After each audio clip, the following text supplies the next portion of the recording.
Can you talk about the role of Saudi Arabia? President Obama held a bilateral meeting with Saudi Arabia's King Salman at the G20 summit in Turkey Sunday.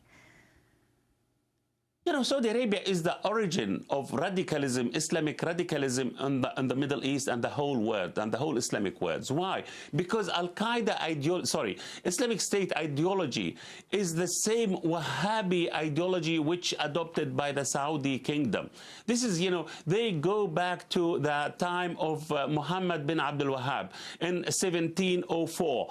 You know, so they are doing exactly the same. They are doing in Syria and Iraq this brutality, this savagery, the Wahhabism with the Saudi regime in 1705 and 06, when they actually invaded Karbala and Najaf, they committed the same massacres. So Saudi Arabia actually now, you know, they are actually with Qatar and with Turkey, they have some sort of alliance, and they started the problem in Syria. They poured billions in Syria, hoping to topple the Assad regime for personal revenge, not for political means, not for actually, you know, a strategic move from their side. They just want to take revenge, personal revenge, because Assad insulted them in a way or another, and also because they thought that they can topple him in few weeks, few months maximum. So they poured billions of weapons. And also they encourage tens of thousands of volunteers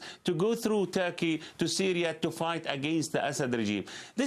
All this was happening while the West actually don't understand. They were misled by Turkey and Saudi Arabia and Qatar. This is a fact. When I said they misled, because they did not actually manage to understand this phenomena. They underestimated the emergence of such radical organization or a state like the Islamic State, which we are witnessing now. This is the problem. Saudi Arabia, until now, they are saying we must topple Assad regime.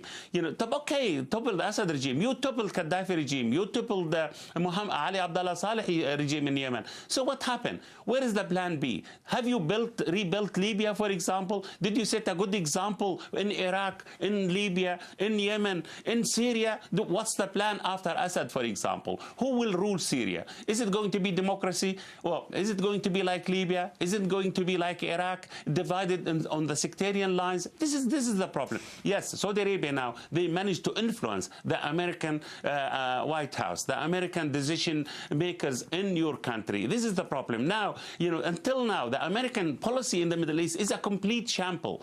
You know, there is no policy, honestly. 6 months ago, they said we should give the priority of rooting out the Islamic State. Said, okay, great. And then now, because of the Saudi, Turkish, Qatari influence, they said, no, we have to actually, there is no future for us in the political process. Where is this political process? Has it started? Why didn't start, say, 5 years ago when the problem started in Syria? Why we are waiting until now? You had 5 years to sort it out. You know, you did not sort it out. It's and then not when only the Russians intervened in Syria to protect their man, now they are saying, sorry, yes. It's not only, Abdul Bari Athwaan, that the U.S. is working with Saudi Arabia. I mean, they just sealed the largest weapons deal in history with Saudi Arabia. Yes. Yeah, you are absolutely right. You know, it's a history there.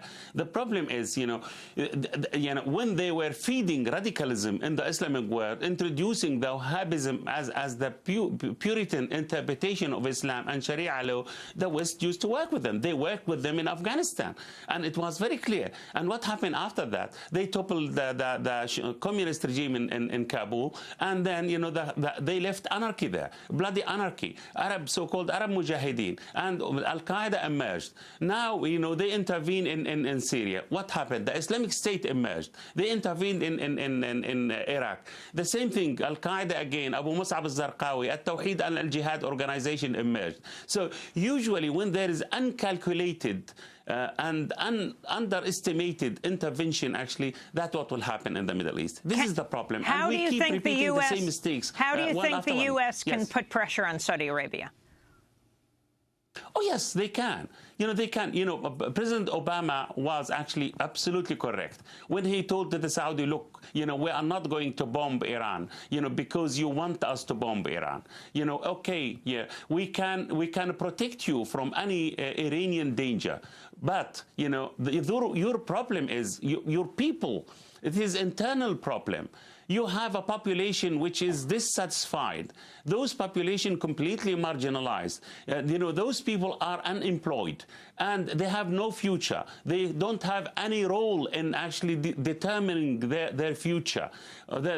So this is the problem. There are huge problems inside. The United States can put pressure on Saudi Arabia, and they can put pressure on Qatar, and they can put pressure on Turkey, and say, look, listen, we can't actually, continue argument with which is first, the chicken or the egg, the Islamic State or Assad regime. They have to make up their mind. If it's the Islamic State is a priority, go for it. If Assad is a priority, go for it. But you cannot actually keep arguing. And while hundreds of thousands of people are killed, and the 7,000 sorties, we don't know what these air sorties are killing, for example. How many innocent people are killed because of it? I don't believe that these 7,000 air sorties killing Islamic State members. Definitely they are killing innocent people, civilian. Who will tell us how many civilians were killed?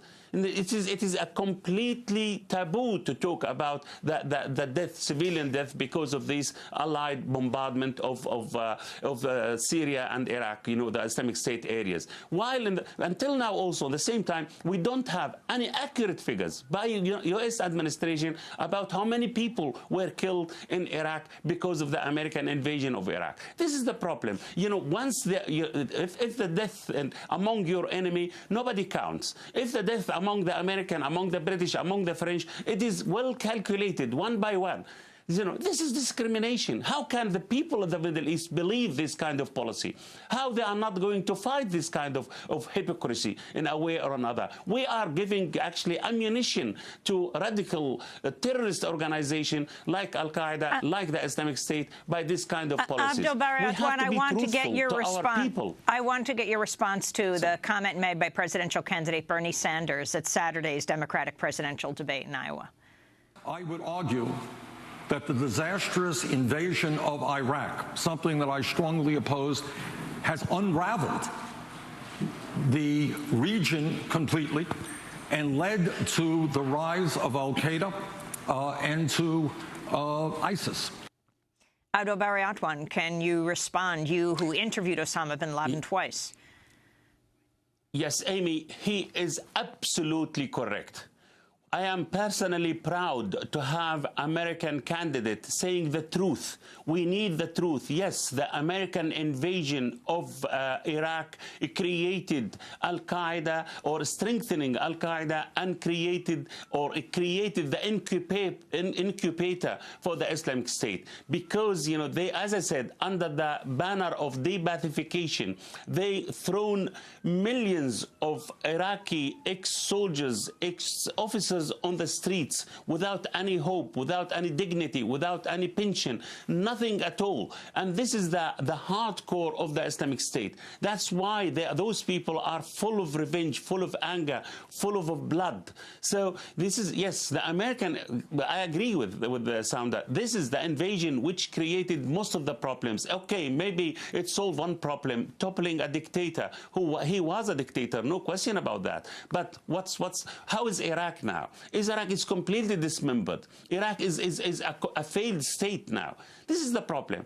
Do you believe that the greatest superpower, the most sovereign, the most actually modern power, cannot actually fix Iraq, cannot create a democracy there, cannot create coexistence among the people?